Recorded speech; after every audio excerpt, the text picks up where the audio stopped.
Tuesday's first video for you is first news story is from Ethiopia-Sudan border. Sudanese military has launched a military offensive along Sudan-Ethiopia border. According to some news sources, Sudanese military has taken control of some places in Fashaga al-Sogra, smaller Fashaga. We'll have a detailed look at the gains, reported gains of Sudanese military in the ongoing offensive. And secondly, Sudanese media has shared pictures of the 7 soldiers who were allegedly killed by Ethiopian militia after they had been arrested by Ethiopian Amhara militia.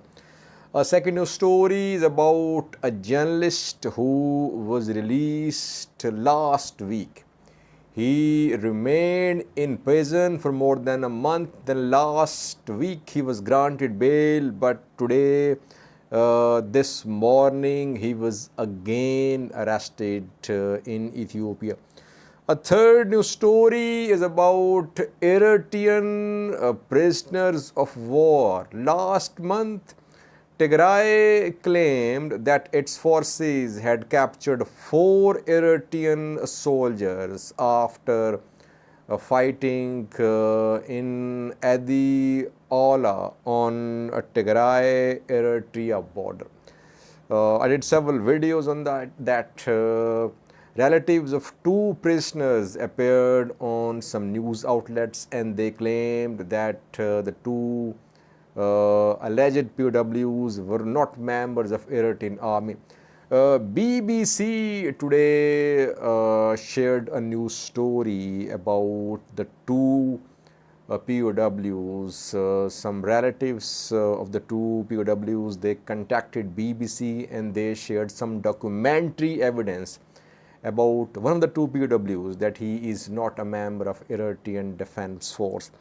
Fourthly was Daniel Kibret, deacon, Orthodox deacon, just a few hours ago shared a post, social media post, and in his post he criticized armed groups in the Amhara region. Fifthly, we have a new story about the 28th of June. Today is 28th of June. And on this day, last year, Mekelle was retaken by Tigray Defense Force. In this connection, Tigray government has released a statement. And lastly, viewers, we'll have a look at a new story from Oromia, where reportedly civilians are being arrested, that they have links, they're being accused that they have links with Oromo Liberation Army.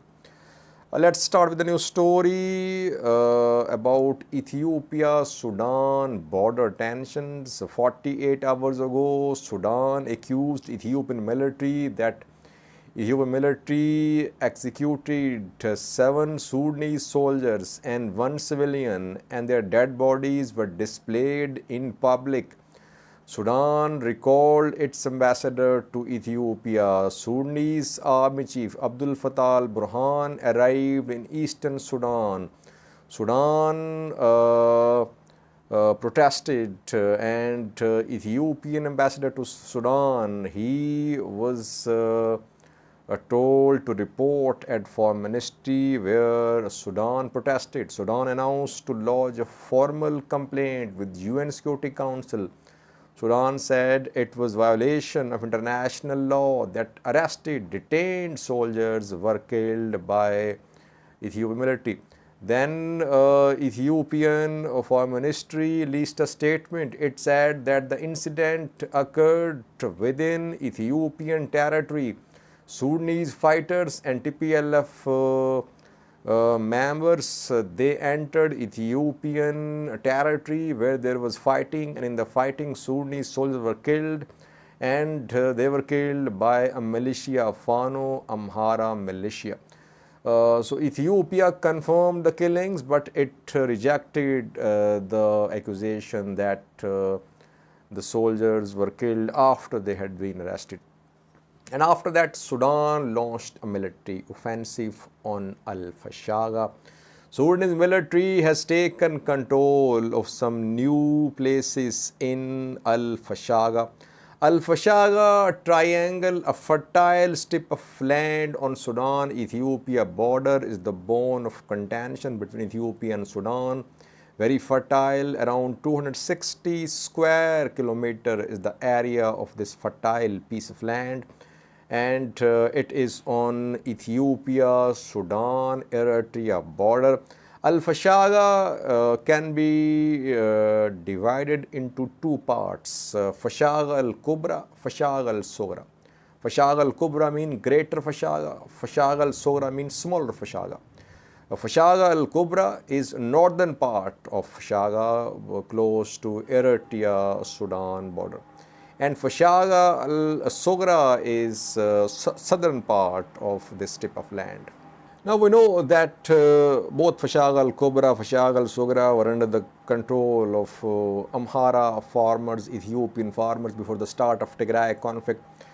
But after Tigray war broke out, Sudanese military took advantage of this development and its forces retook almost entire Fashaga. Around 90-95% of Fashaga was retaken by Sudanese military, but some key places in Fashaga al-Kubra and Fashaga al-Sugra remained under the control of Ethiopian army, Amhara militia, Amhara farmers. Bericht, I think its name is Bericht, some call it Baraka.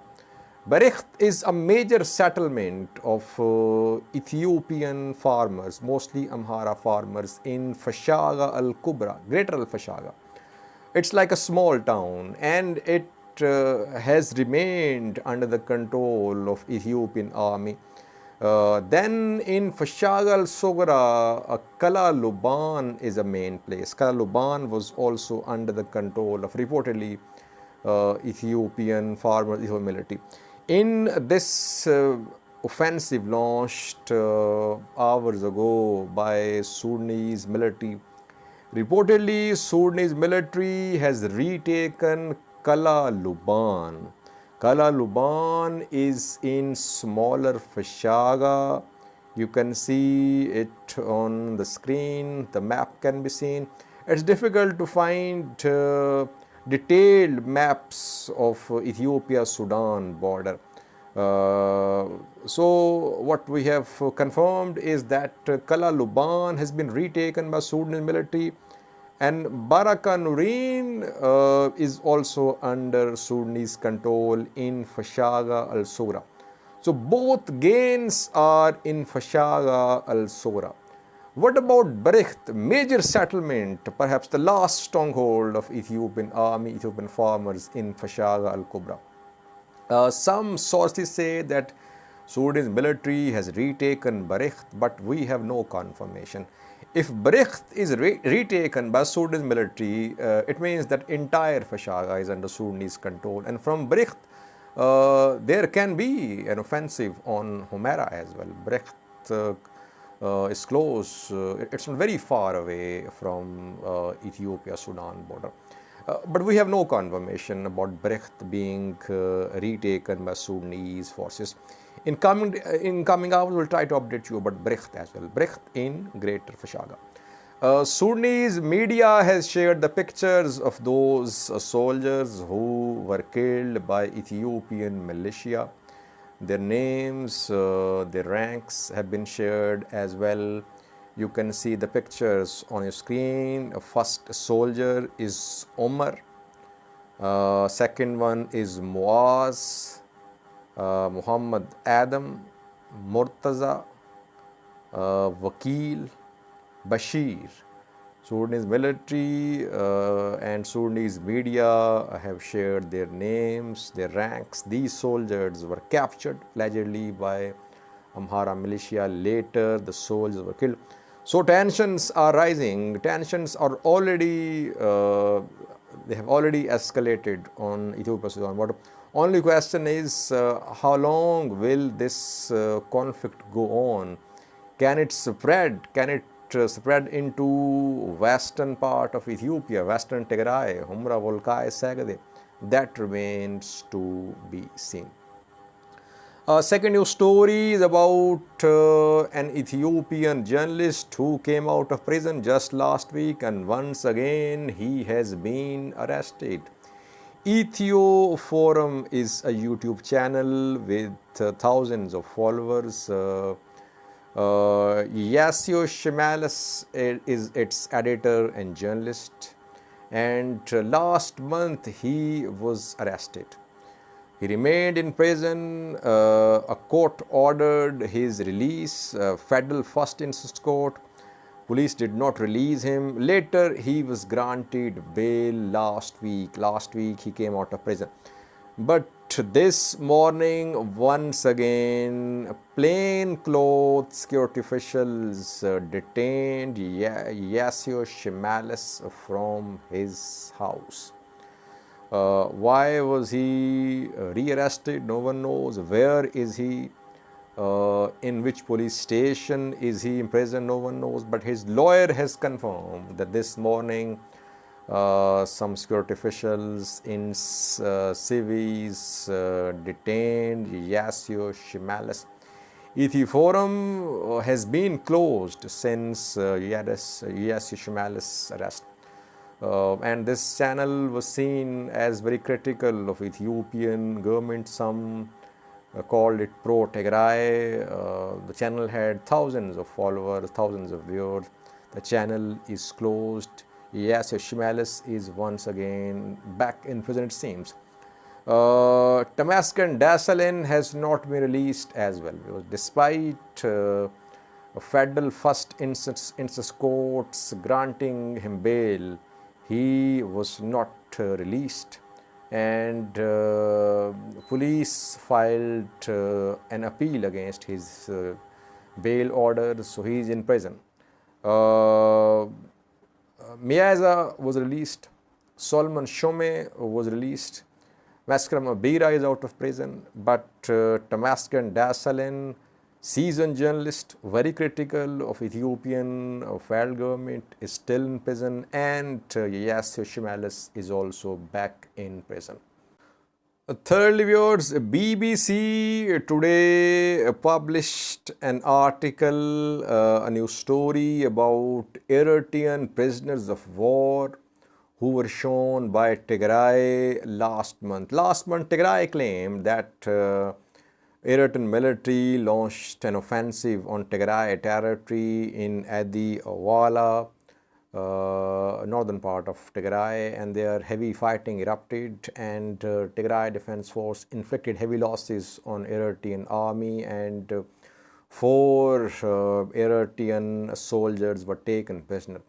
The 4 soldiers were shown on Tigray TV, and their names were 2 of them were Samre Gabrehevot and Gabro Elazar. Samre Gabrehevot on Tigray TV confessed that he had killed dozens of people in Tigray, that he had raped more than a dozen women as well. But later, Samre Gabrehevot's brother appeared on a YouTube channel. He lives in Germany, and he claimed that his brother was mentally challenged. He was suffering from a mental illness, and he was exempt from military training. He never was part of Eritrean army. Relatives of Gabro Elazar also made similar claims that Gabro was never part of Eritrean army. BBC today confirmed that Samre and Gabro's families contacted BBC, and Samre's brother shared some documents with BBC. The documents prove that Samre is mentally challenged, and he was undergoing some treatment as well.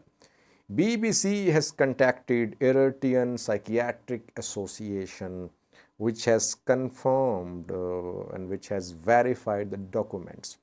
So BBC seems to be confirming that Gabro Elazar and Samre Gabrehevot are not Eritrean Defense Force members. They are civilians, they are not soldiers. BBC contacted Tigray government as well for its position, but no response from Tigray government. So that is what we reported in videos last month, that there were questions about Gabro and Samre. The other two might be members of Eritrean Defense Force. These two alleged POWs look like civilians. They lived on Shashabit. They live in Shashabit village, which is on Tigray-Eritrea border. And from Shashabit village, they were arrested by Tigray Defense Force. That is what their relatives claim. BBC seems to be confirming the account of their arrest shared by the relatives with the BBC. Fourthly, viewers, PM Abiy's supporter, close friend, staunch critic of Tigray, Daniel Kibret, is now after Fano, it seems. A few hours ago, he shared a social media post. The post is about alleged conspiracy against Ethiopia. Daniel Kibret, Orthodox deacon, a former leader of Mahibure Kadusan, claims that Sudan, Egypt, Western partners, Saudi Arabia, they have launched a campaign against Ethiopia, especially when third filling is about to start. And local terrorist organizations, foreign terrorist organizations, and local elements will be used. Social media campaigns will be run. An attempt will be made to undermine unity in Ethiopia. Conflict between Muslims and Christians will be promoted. Ethiopian National Defense Force will be the main target of this campaign.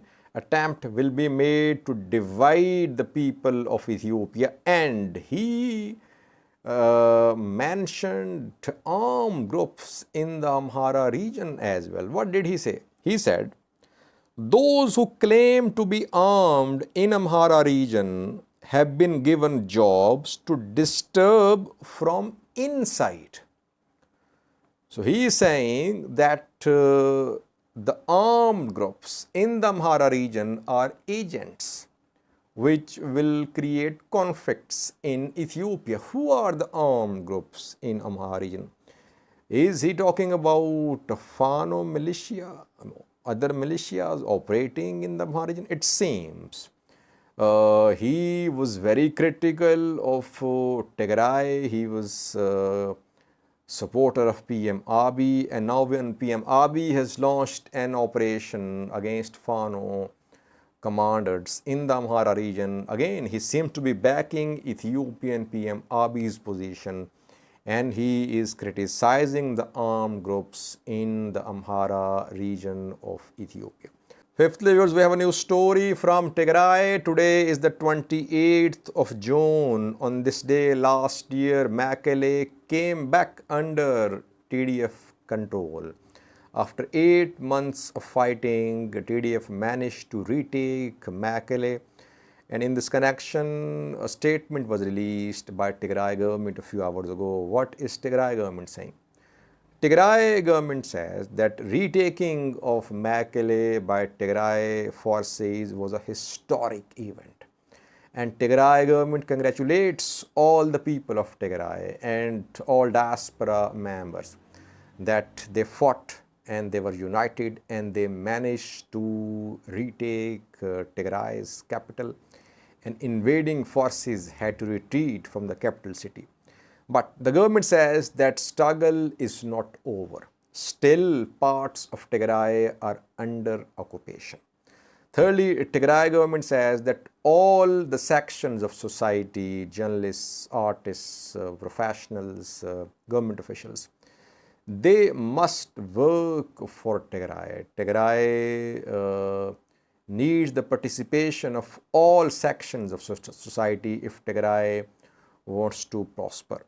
And it mentions several operations which were conducted last year by Tigray Defense Force, like Operation Alula, Operation Siom Masfen, Mother's Operation, and Sunrise Operation. Several such military campaigns, operations were launched to push Eritrean Ethiopian forces out of Tigray, and at last Tigray was able to retake, Tigray Defense Force was able to retake Mekelle. Lastly, Tigray government is urging political unity. Very important point. Tigray government said that political unity is needed in Tigray. We have seen in recent days that Tigray government led by TPLF and opposition parties Salse Vojene, Betona and Tigray Independence Party, they have exchanged serious allegations. Opposition parties called TPLF hypocrite, and Getachew of TPLF accused opposition parties of being backed by Addis Ababa authorities. So at a crucial time when talks are due to start, there are political divisions in Tigray. And through this statement, Tigray government urged all the players, political players as well, that they should be united for the sake of the people of Tigray and for the sake of Tigray. In Arsi especially, people are being arrested, civilians mostly, suspected of having links with Oromo Liberation Army. Several news outlets have shared reports that some civilians have been in prison for days, for weeks, for months, charged with terrorism. They do get some relief from courts, but police files charges of terrorism against them, that they have links with Oromo Liberation Army. Party members of Oromo Federalist Congress OLF, they have also been arrested in large number in recent days in Arsi, in Shashamane, in other parts like Kole district as well, where large scale arrests are being reported. If there is no evidence regarding the links between these civilians and OLA, then these arrests will be counterproductive. People will be forced to join OLA by these arrests. That is why I think, yes, the operation is still underway against OLA, but civilians should be protected, their rights should be protected as well. If they are arrested in this arbitrary manner, it means that sympathy for OLA will increase. Sometimes local officials, local security officials are involved in excesses, in acts which are counterproductive, and that seems to be happening